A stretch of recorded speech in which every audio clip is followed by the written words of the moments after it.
Ahoy there, aviators! Captain flying for hours here, reporting for duty in the debrief room. Today, we're diving deep into a recent incident that holds crucial lessons for every pilot, from student to seasoned pro. Grab your favorite beverage, because this is one you'll want to pay close attention to. Our story takes us to the prestigious U.S. Air Force Academy's Davis Airfield, known as KAFF, in Colorado Springs. The date, January 27th, 2025. The time, around 9:05 in the morning, local time. Our aircraft for the day was a trusty Cessna C-172SP. The purpose of this flight? A critical instructor pilot check ride, where an experienced pilot was being evaluated by a highly seasoned check pilot for her certification as a USAFA Flight Training Center instructor. Everything seemed standard on the surface, but a sudden, unexpected event during the landing approach led to what the National Transportation Safety Board, or NTSB, classified as substantial damage to the aircraft, specifically buckling of the firewall. Now let's break down how a routine training flight can turn into a serious incident. The flight kicked off smoothly at 0805 local time, departing runway 34R at KAFF with light winds. After a normal climb, they ascended to 9,000 feet in Training Area B, where they spent about 20 minutes conducting maneuvers. Winds up there were a consistent 25 to 30 knots from the northwest. Nothing too out of the ordinary at that altitude. However, a little after 8:40 a.m., a key piece of information came over the radio Eagle traffic, reported severe turbulence PIREP above 9,000 feet, MSL. This is our first red flag, folks. A PIREP, or pilot report, of severe turbulence at a slightly higher altitude should immediately raise your awareness. Based on this report, the crew wisely decided to return to base. They set up for an overhead pattern entry to runway 34R for a full-stop landing. Visually and by GPS, the pattern winds were still showing a stout 27 knots from the northwest. As they transitioned to final approach, the aircraft found itself high on glide slope. This is a common scenario, and the pilot flying initiated corrective action. She applied 30 degrees of flaps early and reduced power. Airspeed was 65 knots, a standard approach speed for the Cessna 172. Then, the critical moment. At approximately 150 feet above the ground, the aircraft encountered an unexpected wind shear. The crew experienced a significant sink rate and a sudden loss of about 10 knots of airspeed. Despite adding power, it wasn't enough to arrest the rapid descent. The aircraft landed hard on its main gear, bounced a few feet, and then settled back onto the runway. Tower confirmed a hard landing, and post-flight inspection later revealed the critical firewall buckling. No mechanical malfunctions were reported prior to the incident, leading us to the NTSB's probable cause. The NTSB determined the probable cause of this accident to be the pilot's failure to maintain airplane control during final approach after encountering an unexpected wind shear.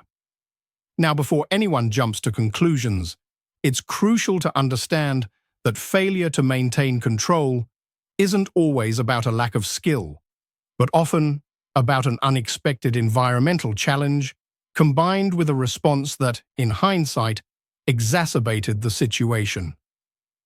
Let's dig into those contributing factors. Environmental issues, wind shear. Specifically, terrain-induced severe turbulence and rotor conditions were present, even if not directly reported at ground level until the incident. Response compensation to wind shear. This is where the learning really kicks in. Wind shear is one of aviation's most insidious threats, especially at low altitudes. It's a sudden, drastic change in wind speed or direction over a short distance, and it can occur horizontally or vertically. A decreasing performance wind shear, which we likely saw here, is characterized by a sudden tailwind component and/or a strong downdraft. Here's how it affects your aircraft. A sudden tailwind causes an immediate loss of indicated airspeed and therefore lift. A downdraft, well, that just pushes you down. The result? A rapid increase in sink rate and a dangerous loss of energy. So, how do you recognize it before it bites you? Beyond PIREPs, like the one heard by the crew, look for unexpected airspeed fluctuations, especially a loss of 15 knots or more. Sudden changes in vertical speed, over 500 feet per minute. Rapid pitch attitude changes, more than 5 degrees. Significant glide slope deviations.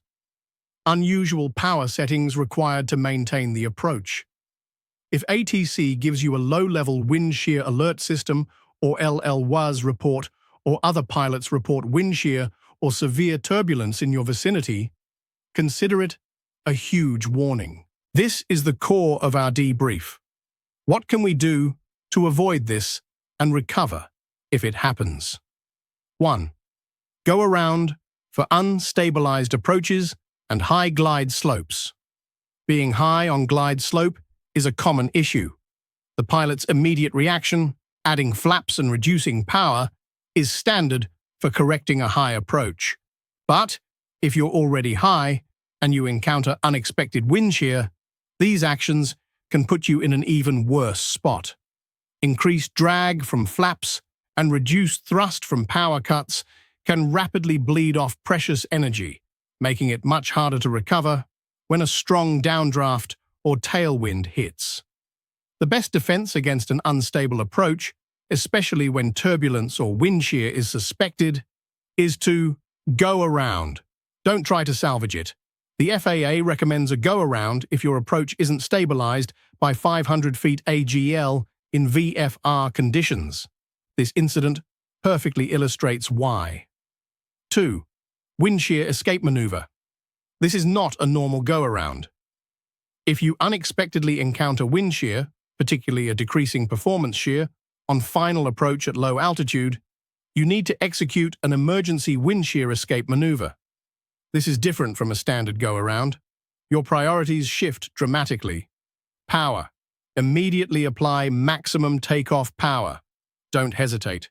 Push those throttles to the firewall. Pitch.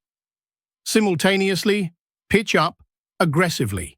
Aim for a high nose attitude, just shy of the stall warning. You are flying by angle of attack here, not necessarily a specific airspeed. If the stall warning activates, reduce pitch only just enough to silence it, then immediately re-establish max climb pitch. Configuration. Do not change flap or landing gear configuration. Retracting gear or flaps will momentarily increase drag or decrease lift, losing precious performance when you need every ounce. Wait until you are safely out of the wind shear and positively climbing. Wings. Keep the wings level. Maximize your climb gradient. Remember, power up, pitch up, and then you worry about cleaning up after you're clear. 3. Environmental awareness. Always be acutely aware of the weather. PIREPs, METARs, TAFs, and visual cues are your best friends. If rotor conditions are forecast or reported, or if you hear reports of severe turbulence, especially near mountains, be on high alert. Expect wind shear and be ready to execute the escape maneuver. This Air Force Academy incident serves as a powerful reminder. Aviation is unforgiving. While the NTSB cites failure to maintain control, the underlying cause was an unexpected environmental challenge combined with a standard corrective action that in this specific, critical context worked against the pilot. Every pilot should regularly practice unstable approach go-arounds and mentally rehearse wind shear escape maneuvers. Your life and the lives of those on board depend on it. Stay sharp, fly safe, and remember, The skies are beautiful, but they demand our utmost respect and preparation. If you found this debrief helpful, hit that like button, subscribe for more aviation insights, and share it with your fellow pilots. Until next time, Captain Flying for Hours, signing off.